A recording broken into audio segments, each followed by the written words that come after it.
안녕하세요. 꿈짱TV의 이수경입니다. 말이 늦은 아이, 말이 느린 아이. 2돌쯤 돼서부터 부모님들이 이제 이 말에 대해서 많이 걱정하시고 내 아이가 말이 늦어서 고민하시는 분들이 굉장히 많으세요. 그래서 지금 이 시간은 이 언어 발달에 대한 부분을 제대로 이해시켜 드릴 거예요. 영상을 잘 보시고 제가 이 한 편으로 끝나지 않고 다음 편까지 같이 연결을 좀 시켜 드릴 거거든요. 그러니까 원인이 무엇인지 그것부터 좀 찾으시고 그래서 어떻게 대처해 줘야 되는지 부분을 같이 좀 연결해서 보시면 좋을 것 같아요. 우리 말이라는 거는요, 인간에게 너무나 중요해요. 그쵸? 소통의 기본 도구잖아요. 그래서 아이가 개월수가 지나서 자율성이 되고 2돌이 지나면서 이 말이 잘 안 되면 아이들이 도리어 전체적인 다른 발달에도 영향을 끼치게 됩니다. 그러니까 왜냐면 표현을 제대로 못하니까 때를 쓰고 공격적이고 그다음에 분노 폭발하게 되고 이러면서 다른 뭐 정서 발달, 사회성 발달 이런 쪽에도 영향력을 끼친다. 그래서 이 말이라는 거는 제때 할 수 있게끔 부모님이 잘 자극을 해 주셔야 된다라는 거예요. 우리는 그러면 이 이유를 먼저 알아야 돼. 원인. 그러니까 말이 늦는 이유를 먼저 살펴보셔야 하는데 그 원인은 크게 3가지로 볼 수가 있어요.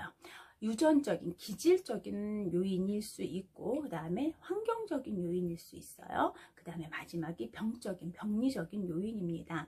그런데 확률로 보자면은요, 이 환경적인 요인이 거의 90% 이상이라고 보셔야 됩니다. 그러니까 유전적인 거나 기질적인 거, 병적인 거는 굉장히 작다. 그리고 이 부분도 어찌됐든 환경에서 우리가 최대한 좀 노력을 해서 아이가 말을 잘 할 수 있게끔 제 연령에 맞춰서 잘 할 수 있게끔 독려해 주시는 게 필요합니다.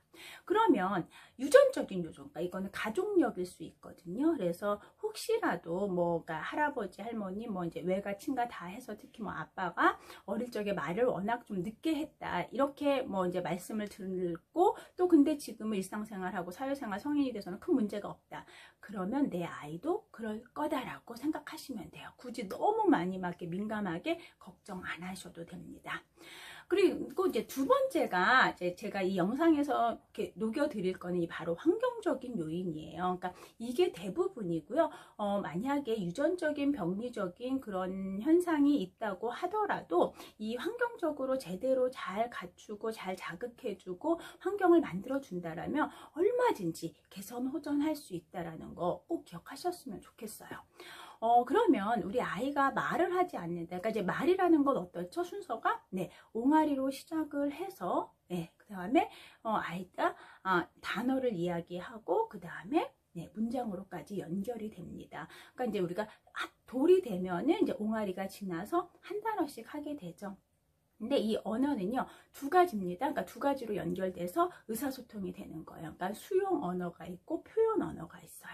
그러니까 언어는 나중에 이제 뭐 제2외국어, 뭐 영어, 뭐 이제 다른 제2외국어 할 때도 언어의 속성은 다 똑같아요. 그러니까 충분한 수용 언어가 먼저예요. 그러니까 듣기 먼저라는 거죠. 그래서 이 수용 언어를 통해서 그걸 이해하고 나면은 표현 언어로 하는 데는 훨씬 더 수월해지는 거죠. 그래서 표현 언어도 처음부터 말을 하지 않죠. 그러니까 몸짓 언어라고도 하고 표정, 제스처 이런 걸로도 우리는 표현을 할 수 있다라는 거예요. 그래서 이런 부분들을 잘 관찰하시고 살펴야 돼요. 그러니까 단순히 말문이 늦게 트였다고 하더라도 아이가 그러니까 이 상대방의 표현을 이해한다.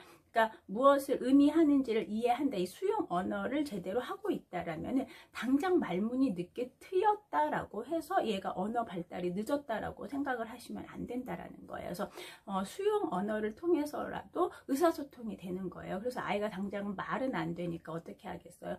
표정이든 제스처, 몸짓으로 자기를 표현을 한다는 얘기예요. 이런 거조차도 언어로 그러니까 생각하시면 되는 거예요.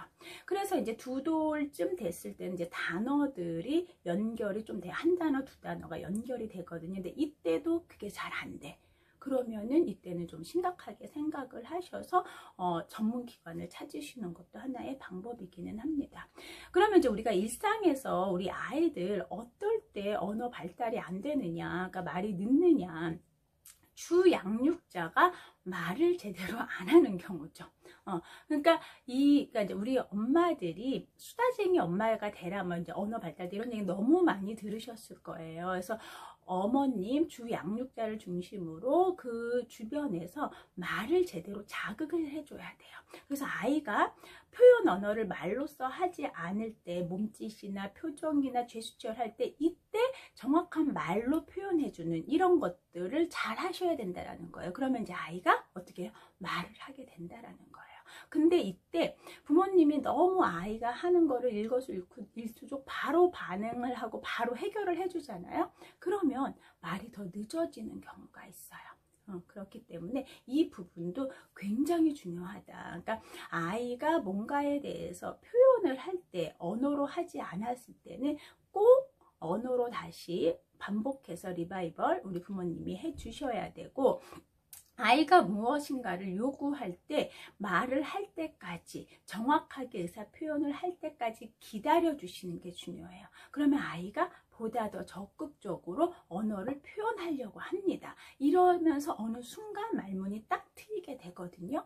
그러니까 우리 부모님이 이 강약 조절을 좀 하셔야 된다라는 거예요. 그리고 요즘에 이제 스마트폰이 많이 보급되고 미디어가 너무나 이제 주변에 잘 노출되어 있잖아요. 그런데 아이는요, 이런 기계적으로 나오는 말, 뭐 음악도 그렇고 이제 이렇게 그런 것들이 아이한테는 진정한 말로 느껴지지 않고 소음일 경우가 많습니다. 이걸 기억하세요. 그래서 어머님들이 책도 그냥 우리 스마트폰 통해서 미디어 통해서 읽게 해주고 또 이 모든 반응을 엄마가 하지 않고 이런 기계를 통해서 했을 때 아이는 절대 발달에 좋은 영향을 끼치지 않는다.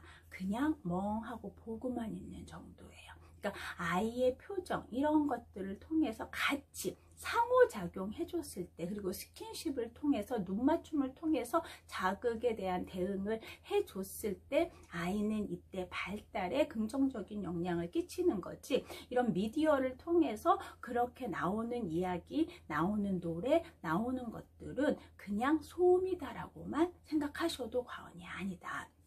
꼭 기억하셨으면 좋겠어요. 그리고 이제 아이들한테 이제 어릴 적부터 영어를 막 시키시거든요. 근데 이거는 굉장히 좀 좋지 않습니다. 그러니까 제2 외국어를 어설프게 노출시키면 도리어 모국어도 제대로 익혀지지 않고 언어에 대한 거부가 생길 수 있어요. 그래서 제2 외국어, 이제 이런 영어든 뭐 다른 제2 외국어는요, 모국어가 완벽하게 됐을 때, 그러니까 놀이로 그냥 이렇게 틀어놓고 이런 것들에 대한 거는 괜찮아요. 근데 이거를 막 너무 적극적으로 뭐 hello, apple 뭐 이러면서 우리 한글과 우리 모국어 하듯이 언어를 자극을 시켜줬을 때는 아이가 혼란스러워요. 왜? 사과인데 애플은 뭐지? 또 이런 식으로 생각할 수 있거든요. 그래서 이중 언어는 가급적 모국어가 완벽하게 됐을 때 해주셔야, 안 그러면은 도리어 모국어 발달에까지도 더 영향력이 안 좋게 끼칠 수 있다라는 거 꼭 생각을 하셨으면 좋겠어요. 네, 지금 이 시간은 제가 왜 아이들이 언어 발달이 늦어지는지, 말이 늦어지는지 이러한 기본적인 뭐랄까 원인에 대한 이야기를 좀 말씀드렸어요. 그리고 이 부분을 충분히 좀 인지하시고 부모님의 역할, 주 양육자가 굉장히 중요하다. 그래서 이걸 꼭 기억하셔서 제가 이제 다음 영상에는 구체적으로 어떻게 자극시켜 줘야 되는지, 어떻게 놀이해 줘야 되는지, 어떻게 상호작용해 줘야 되는지 이 부분을 말씀드리도록 하겠습니다. 네, 지금 영상은 여기서 마무리할게요. 영상이 좀 도움이 되셨다라면 좋아요, 구독 함께 좀 눌러주시면 제가 이렇게 열심히 콘텐츠 만드는 데 있어서 큰 도움이 된다라는 거 또 함께 기억을 해주셨으면 좋겠습니다. 네, 오늘 하루도 아이들과 화이팅! 즐거운 하루가 되셨으면 좋겠습니다. 네, 저는 여기서 마무리할게요. 감사합니다.